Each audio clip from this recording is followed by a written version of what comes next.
Hello everyone, welcome to back my channel. स्वागत है दोस्तों आपका मेरे चैनल में।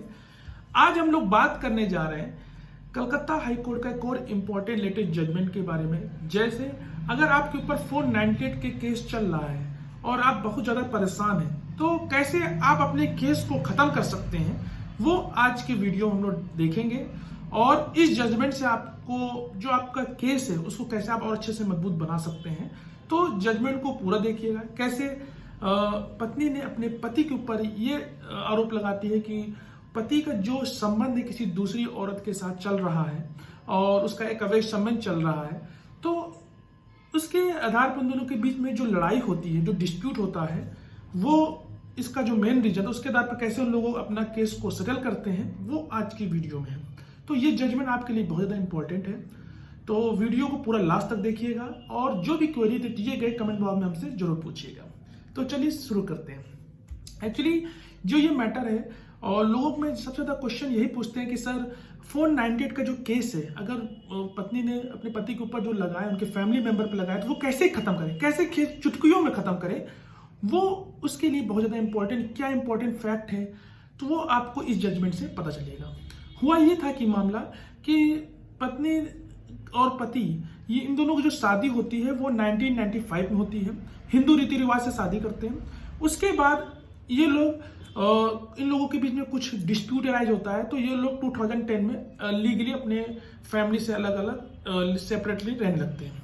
और हस्बैंड की जो मेंबर है, उनकी जो वाइफ की फैमिली मेंबर पर और वाइफ की जो फैमिली मेंबर है वो हस्बैंड की फैमिली मेंबर पर एक दूसरे पे केस कर देते हैं, जिसके कारण लोगों के बीच में काफ़ी डिस्प्यूट चलता रहता है। फिर 2010 के बाद ये होता है कि 2019 में पत्नी एक कंप्लेन केस करती है 156(3) के थ्रू, और वो ये बात रखती है कि उसका जो पति है वो किसी दूसरी औरत के साथ एक अवैध संबंध चल रहा है। तो इस तरह का आरोप लगाती है और अपना एक कंप्लेन करती है 498A में 406 में। तो जब इन लोगों के बीच में ये डिस्प्यूट अराइज होता है तो उसके बाद चार्जशीट सबमिट होती है। जब चार्जशीट सबमिट होती है तो इस ऑर्डर के खिलाफ मतलब कि जो हस्बैंड होता है वो हाई कोर्ट में दरवाजा खटखटाता है और ये बताता है कि इन लोगों के बीच में जो 2010 से लेकर 2019 तक के बीच में जो उन्होंने क्या उनके बीच में जो केस चल रहा था वो काफी ज्यादा डिस्प्यूटेड था। मतलब बहुत ज्यादा उनके फैमिली मेंबर वाले और ये उनके फैमिली वाले भी जो केस चल रहे थे, जिससे दोनों पक्षों में बहुत ज्यादा परेशानी हो रही थी। फिर इन्होंने आपस में डिसाइड करते हैं कि ये लोग अपना आपसी समझौते से डिवोर्स ले लेंगे। तो ये लोग हिंदू मैरिज एक्ट में 13B के थ्रू एक म्यूचुअल डिवोर्स के लिए न्यायालय का में एक अर्जी डालते हैं, जहां हस्बैंड जो होता है अपनी पत्नी को 8 लाख रुपए परमानेंट एलिमनी के रूप में कोर्ट न्यायालय द्वारा उसको दिया जाता है।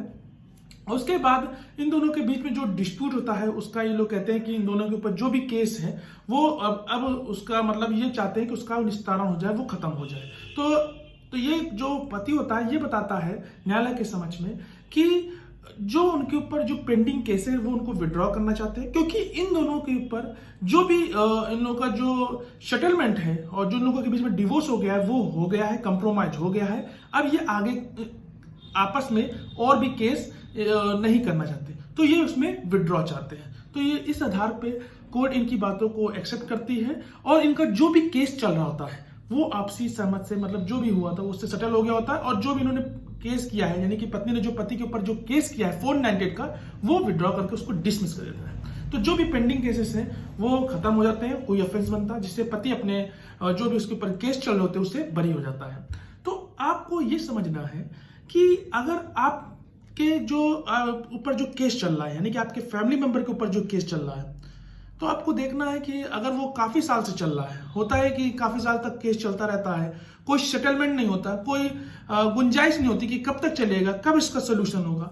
तो अगर आपको लगता है कि आपका जो केस है वो आसानी से उसका सुलह हो सकता है, कंप्रोमाइज हो सकता है, तो आपसी समझौते से आप लोग उस केस को सेटल कर सकते हैं और जो आप पे जो भी एलिगेशन जो आरोप लगाए गए हैं उसको आप विड्रॉ करके अपने केस को खत्म कर सकते हैं। तो ये जो जजमेंट है इसका लिंक मैंने आप डिस्क्रिप्शन में दे दिया है, तो आप वीडियो को तो देख लिए, लेकिन अगर आपको इस जजमेंट को पढ़ना है तो डिस्क्रिप्शन में जाके इस जजमेंट को पढ़िएगा और समझिएगा। अगर जो भी कोई डाउट होगा तो आप हमसे पूछ सकते हैं या मेरे दिए गए व्हाट्सएप नंबर में भी हमसे कांटेक्ट कर सकते हैं, क्योंकि इस तरह के जजमेंट जब आप पढ़ेंगे, समझेंगे और अपने केस को अच्छे से मजबूत बनाएंगे। तो आशा करते हैं ये वीडियो आपको अच्छा लगा होगा। तो तब तक के लिए मिलते हैं नेक्स्ट वीडियो में। तब तक के लिए धन्यवाद।